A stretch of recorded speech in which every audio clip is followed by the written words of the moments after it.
최근 보이스피싱 범죄가 기승을 부리고 있습니다. 전화 금융사기에 덫에 걸려서 돈 잃고 안타까워하는 사람들이 있습니다. 또 어떤 은행의 직원은 고객이 믿고 맡긴 돈을 횡령해서 탕진했다는 그런 신문 기사도 있습니다. 또 어떤 사람들은 사이비 교주의 유혹에 넘어가 영험이 있다는 부적이나 물을 거액을 주고 샀다가 나중에 후회하는 경우도 있습니다.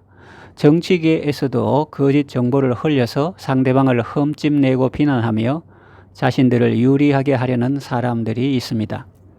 우리 민족이 가진 장점이 많지만 고쳐야 할 단점도 있습니다. 그 중에 하나가 바로 거짓입니다. 일찍이 도산 안창호는 이렇게 말했습니다. 거짓이여, 너는 내 민족을 망하게 하는 원수로다. 사람 사이의 신뢰를 깨뜨리고 상대방을 속여서 재물이나 자기 이속을 취하고 상대방은 고생하든지 가정이 파괴되든지 내 알 바 아니라는 그런 생각과 행동은 우리 사회와 공동체를 파괴하는 주적 중에 하나임이 분명합니다. 이것은 우리의 신앙생활에 그대로 적용될 수 있습니다. 사탄은 거짓이라는 무기로 성도의 신앙과 인격을 파괴하고 공동체를 무너뜨립니다. 거짓이 사탄의 무기라고 했지만 어쩌면 사탄의 본질입니다. 사탄 그 자체라는 말입니다. 사탄은 거짓말쟁이요 거짓의 아비입니다. 거짓을 말할 때마다 제 것으로 말한다고 말씀합니다. 그 말은 사탄은 거짓말을 할 때 마치 참말인 것처럼 한다는 것입니다.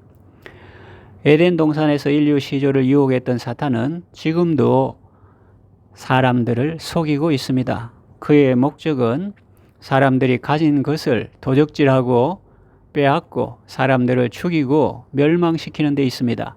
사탄의 대표적인 속임수는 무엇일까요? 그리고 거기에 대한 하나님의 말씀은 무엇일까요? 첫째로 심판에 대해서 살펴보려고 합니다. 사탄은 심판은 없다, 그렇게 말합니다. 이 말에 속은 사람은 잔인하게 됩니다. 사람을 무자비하게 고문하고 죽입니다. 물고문이나 전기 고문도 스슴치 않고 합니다. 사람을 죽여 땅에 파묻습니다. 사람의 탈을 쓰고 어떻게 그런 일을 하나 생각되지만 실제로 그런 일을 하는 사람들이 있습니다. 사탄의 속임수에 넘어간 것입니다.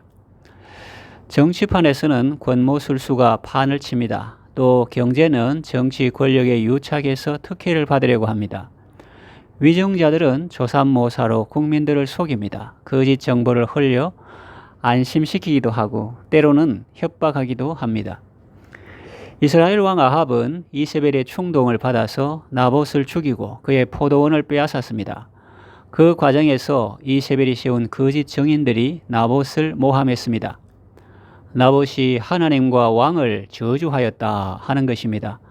당시에 하나님을 저주하거나 왕을 저주하는 것은 대역죄였습니다. 나봇은 하나님과 왕을 저주하였다는 누명을 쓰고 처형되었습니다. 이런 경우 안 믿는 사람도 말을 합니다. 이런 죄를 저지르다니 하늘이 무섭지 않느냐. 이세벨은 그 선량한 백성 나봇에게 대역죄를 뒤집어 씌우고 처형한 뒤 그의 포도원을 취했습니다. 하나님은 선지자 엘리야를 통해서 아합에게 말씀하셨습니다. 내가 죽이고 빼앗았느냐? 개들이 나봇의 피를 핥은 곳에서 네 피도 핥으리라. 사탄은 심판이 없다고 말합니다. 그러나 성경은 분명히 말합니다. 히브리서 9장 27절 한 번 죽는 것은 사람에게 정해진 것이요 그 후에는 심판이 있으리니. 그러나 무지한 사람은 그 사실을 모릅니다. 말해도 실감하지 못합니다. 지금 당장 눈앞의 이익에만 급급한 사람이 어찌 그 다음에 일어날 일을 알겠습니까? 아예 아무 관심도 없을 것입니다. 성경은 말합니다. 요한복음 5장 29절 선한 일을 행한 자는 생명의 부활로 악한 일을 행한 자는 심판의 부활로 나오리라. 또 베드로후서 3장 10절에서 14절 그러나 주의 날이 도둑같이 오리니 그날에는 하늘이 큰 소리로 떠나가고 물질이 뜨거운 불에 풀어지고 땅과 그 중에 있는 모든 일이 드러나리로다. 이 모든 것이 이렇게 풀어지리니 너희가 어떠한 사람이 되어야 마땅하냐? 거룩한 행실과 경건함으로 하나님의 날이 임하기를 바라보고 간절히 사모하라. 그날에 하늘이 불에 타서 풀어지고 물질이 뜨거운 불에 녹아지려니와 우리는 그의 약속대로 의가 있는 곳인 새하늘과 새 땅을 바라보도다. 그러므로 사랑하는 자들아, 너희가 이것을 바라보나니 주 앞에서 점도 없고 흠도 없이 평강 가운데에서 나타나기를 힘쓰라. 사탄은 심판이 없다고 속이지만 하나님은 심판이 분명히 있다고 말씀하시며 그 심판을 피하는 길도 알려주십니다. 요한복음 5장 24절 내가 진실로 진실로 너희에게 이르노니 내 말을 듣고 또 나 보내신 이를 믿는 자는 영생을 얻었고 심판에 이르지 아니하나니 사망에서 생명으로 옮겼느니라 라고 말씀하십니다. 그리고 거기서 더 나아가 상급에 대해서도 말씀하십니다. 요한계시록 22장 12절 보라 내가 속히 오리니 내가 줄 상이 내게 있어 각 사람에게 그가 행한 대로 갚아주리라 그랬습니다. 그러니 여러분 사탄의 속임수에 넘어가지 말고 하나님이 예비하신 방법대로 심판을 잘 피하시고 또 주님 만날 준비도 잘 하시기를 바랍니다. 둘째로 죄에 대하여 살펴보려고 합니다. 사탄은 죄는 없다라고 말합니다. 악인들은 양심이 무디어져서 악을 행하는 데 담대합니다. 주저함이 없습니다. 거리낌도 없습니다. 그들은 자기들이 하는 일을 죄라고 생각하지 않습니다. 정치는 예술이라고 합니다. 자꾸 법 말하지 말라. 법을 만드는 것이 정치라고 합니다. 거짓말도 기술이라고 합니다. 또 그때와 지금은 상황이 다르다고 합니다. 10계명이 분명히 있는데 그것을 무시합니다. 그런 것 말하면 고리타분하다고 생각합니다. 성경은 간음하지 말라고 했는데 사람들은 간음이 왜 죄냐 그렇게 말합니다. 그러면서 간통죄를 폐지하라고 합니다. 또 성경은 남색하는 자를 죽이라고 했는데 사람들은 성소수자를 보호해 주어야 한다고 말합니다. 죄라는 말 그 자체를 싫어합니다. 어떤 잣대나 기준 자체를 인정하지 않습니다. 왜 그럴까요? 그것은 선악을 알게 하는 나무의 실과를 따먹었기 때문입니다. 자기가 하나님의 자리에 앉아 좋고 나쁜 것을 판단합니다. 기준이 자기이기 때문에 죄를 죄라고 하지 않고 연약함이나 병이라고 했다가 이제는 그저 취향이라고 말하는 것입니다.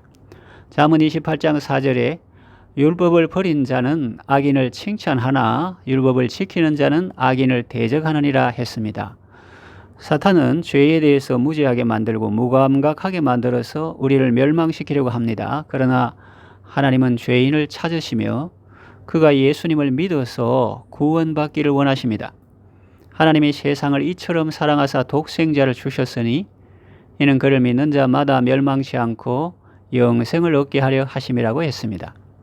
또 요한복음 5장 14절에 보면 그 후에 예수께서 성전에서 그 사람을 만나 이르시되 보라 네가 나았으니 더 심한 것이 생기지 않게 다시는 죄를 범하지 말라 하시니 했고 또 요한복음 8장 10절에서 11절에 보면 예수께서 일어나 여자 외에 아무도 없는 것을 보시고 이르시되 여자여 너를 고발하던 그들이 어디 있느냐 너를 정죄한 자가 없느냐 대답하되 주여 없나이다. 예수께서 이르시되 나도 너를 정죄하지 아니하노니 가서 다시는 죄를 범하지 말라 하시니라 했습니다. 또 베드로후서 3장 9절에 보면 주의 약속은 어떤 이들이 더디다고 생각하는 것 같이 더딘 것이 아니라 오직 주께서는 너희를 위하여 오래 참으사 아무도 멸망하지 아니하고 다 회개하기에 이르기를 원하시느니라고 했습니다. 죄가 없다고 말하는 것은 손바닥으로 해를 가리고 해가 없다라고 말하는 것과 같습니다. 죄가 아니라고 생각하거나 죄가 없다고 우긴다고 해서 죄가 죄 안 되는 것은 아니죠. 병이 자기를 고통스럽게 하고 바이러스가 침투해서 심히 곤고한데도 자기는 병이 없다고 우기고 병원도 안 가고 약도 안 먹고 주사도 안 맞으면 어떻게 될까요? 죽을 수밖에 없겠죠. 치유와 회복의 첫 단계는 자신의 병을 인정하는 것입니다. 우리가 구원받는 첫 단계는 자신은 구원이 필요한 죄인임을 자각하는 것입니다.